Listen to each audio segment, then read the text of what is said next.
Selamat pagi, selamat siang, selamat malam, sobat-sobat IELTS semua. Jadi, selamat datang di IELTS Enthusiast, channel yang akan menemani kalian semua belajar IELTS dengan pelan-pelan, terstruktur, dan juga lebih realistis. Well, sebelum kita mulai, saya akan bertanya ke teman-teman sekalian dengan satu pertanyaan sederhana. Kenapa orang-orang yang belajar IELTS-nya sudah lama ikut kursus yang mahal, tapi skornya masih stuck atau bahkan nurun? Oke, jadi jawabannya itu bukan karena vocabnya yang kurang, bukan juga karena grammarnya yang jelek, tapi bisa jadi dan kemungkinan besar karena tidak paham terhadap konsep IELTS itu sendiri, terutama di skill-skill aktif seperti writing maupun juga speaking ya. So, di kelas kali ini kita akan membantu teman-teman semua untuk memahami fondasi IELTS khususnya di skill-skill aktif yang sudah saya mention sebelumnya. Jadi disclaimer terlebih dahulu bahwa kelas ini itu cocok untuk semua level. Maksudnya untuk teman-teman yang baru pertama kali belajar IELTS atau bahkan sudah pernah belajar IELTS tapi lupa terhadap konsep IELTS itu sendiri. Jadi kita mulai dulu ya, sebelum bahas tentang speaking maupun writing lebih jauh, saya akan memberi informasi atau gambaran terhadap teman-teman IELTS itu kayak bagaimana. Ya, jadi of course, kita harus sepakat dulu satu hal, bahwa IELTS itu bukan tes bahasa Inggris sehari-hari.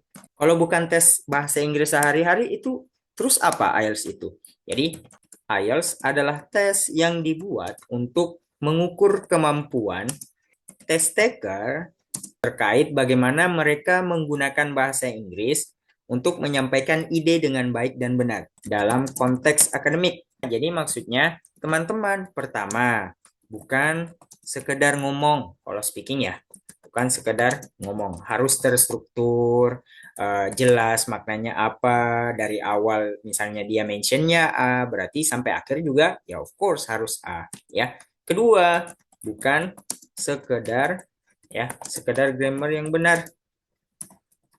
Kenapa? Karena bisa jadi teman-teman menggunakan grammar yang benar, tapi maknanya tidak masuk akal.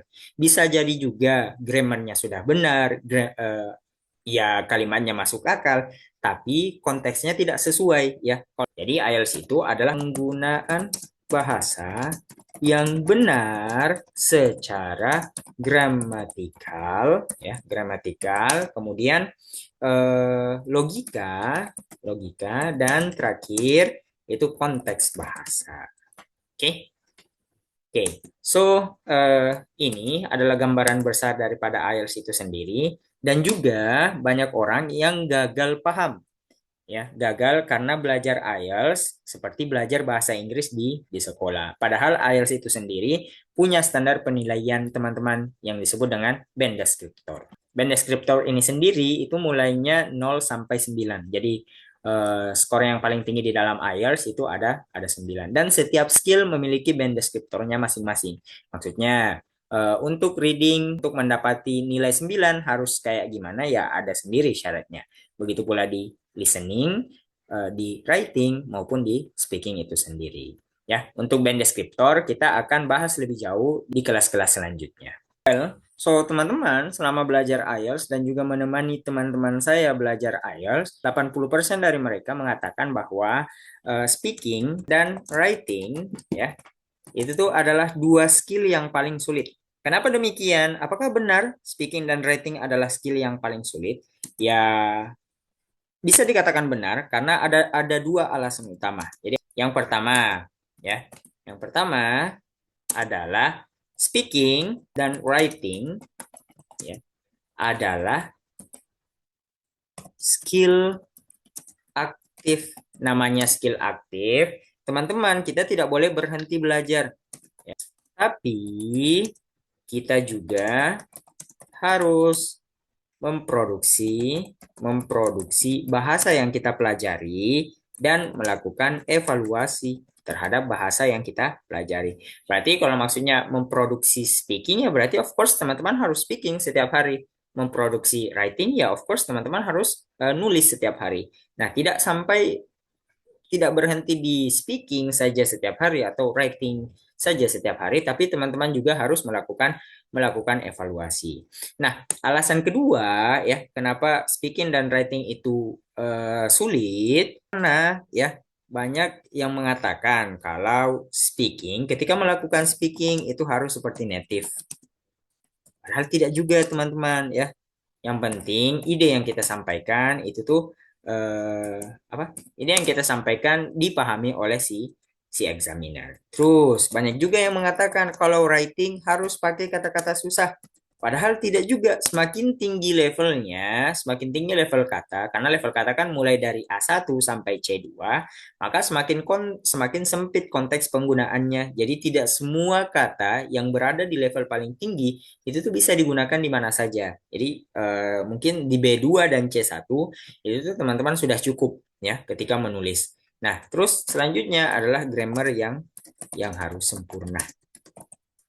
Oke, memang benar ketika kita nulis grammar harus diperhatikan ya, tapi penilaian di dalam IELTS ya itu sendiri maksudnya di dalam speaking maupun writing itu tuh tidak berhenti di dalam grammar saja. Jadi ada beberapa penilaian untuk skillnya masing-masing. Contohnya ya di dalam speaking itu sendiri teman-teman ya penilaian itu tidak hanya berhenti di grammar saja. Jadi ada penilaian yang lain ya. Oke. Kita bahas penilaian speaking. Oke. Yang pertama ya, pertama dan paling utama dari penilaian speaking adalah fluency. Fluency dan coherence.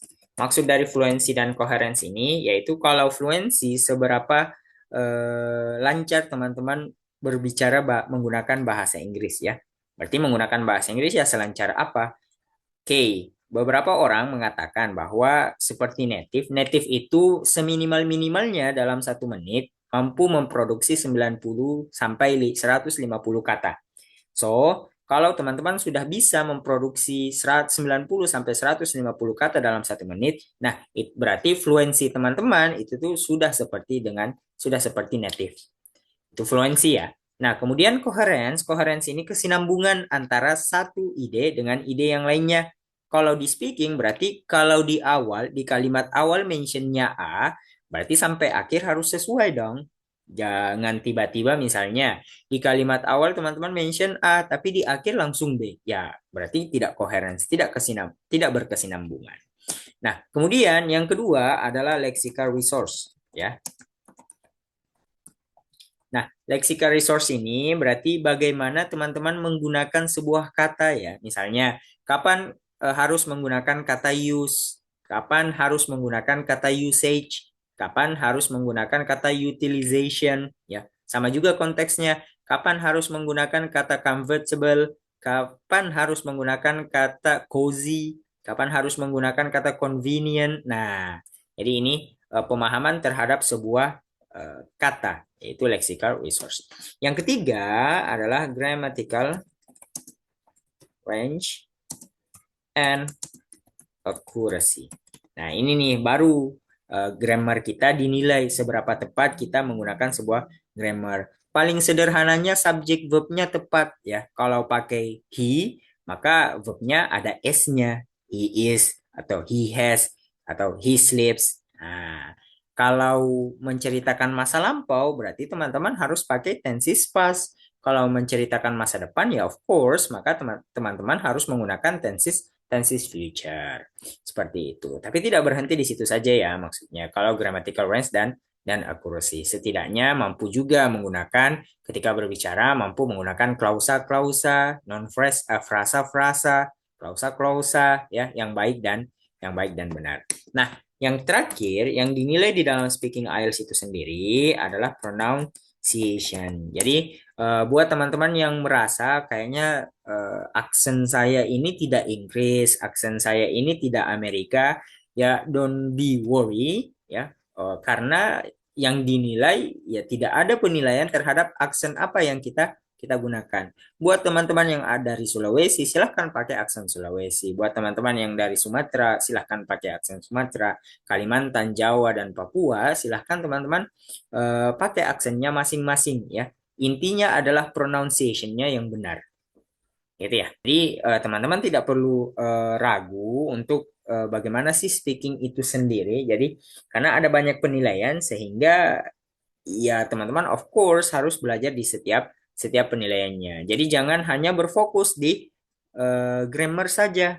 Ada juga nih penilaian di fluency, penilaiannya di coherence, penilaiannya di lexical resource, penilaiannya di pronunciation. Oke, jadi ini adalah penilaian-penilaian yang akan dinilai oleh si examiner ketika kita melakukan speaking, teman-teman ya. Nanti kita akan bahas di kelas-kelas selanjutnya bagaimana fluensi itu supaya penilaian terhadap fluensi supaya nilai kita di atas 6, nah, lexical resource supaya nilai kita di atas 6 dan lain-lain. Setidaknya memenuhi syarat untuk dapat beasiswa ya. Beasiswa kan 6,5 ya.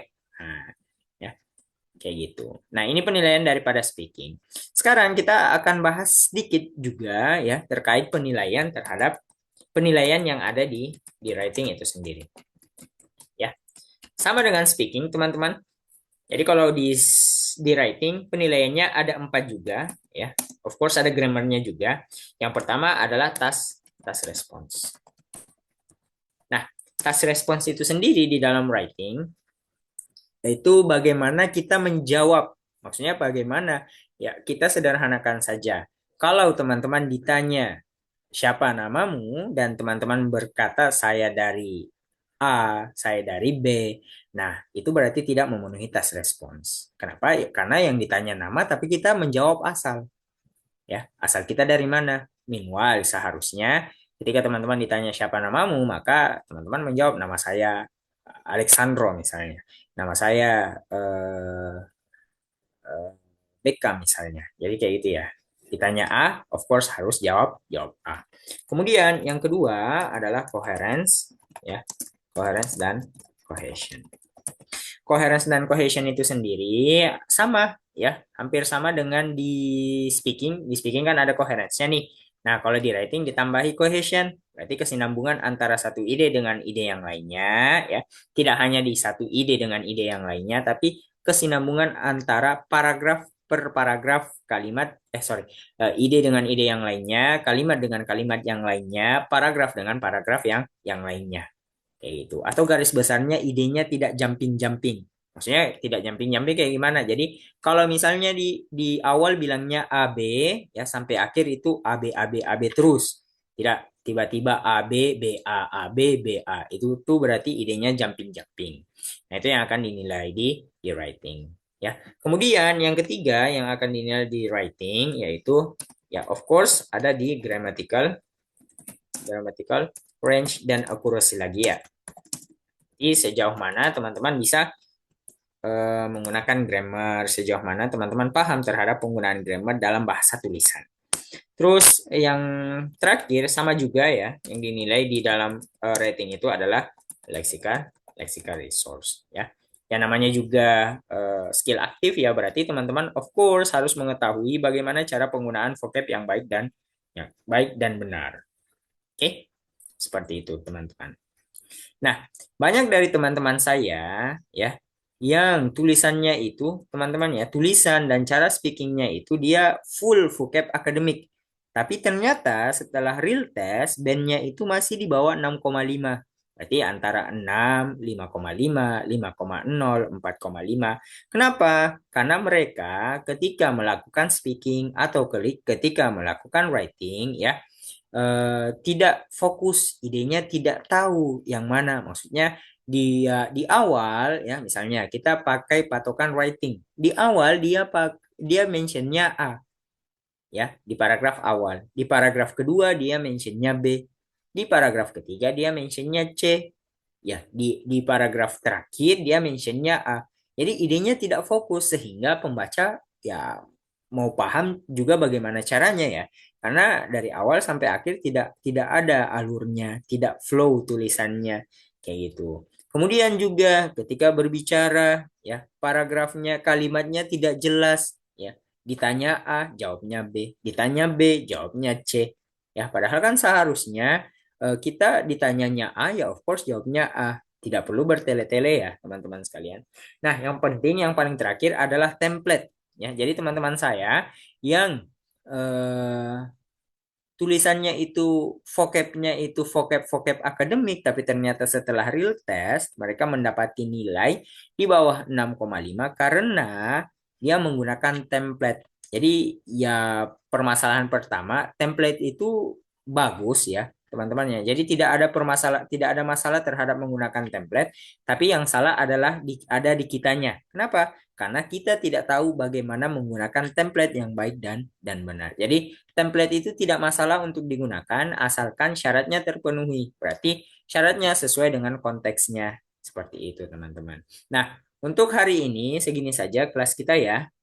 Sebelum kita tutup kelas kita hari ini, maka saya akan mengingatkan teman-teman bahwa IELTS itu bukan tentang seberapa pintar kita dalam berbahasa Inggris, tapi seberapa jelas kita menyampaikan ide ya, baik itu dia di speaking maupun dia di writing. Well, di channel kali ini ya, saya akan bahas IELTS itu pelan-pelan, terstruktur dan realistis. So, jangan lupa subscribe supaya kalian, teman-teman saya, sobat-sobat IELTS, tidak ketinggalan seri IELTS berikutnya. Sampai ketemu di video selanjutnya. Terima kasih.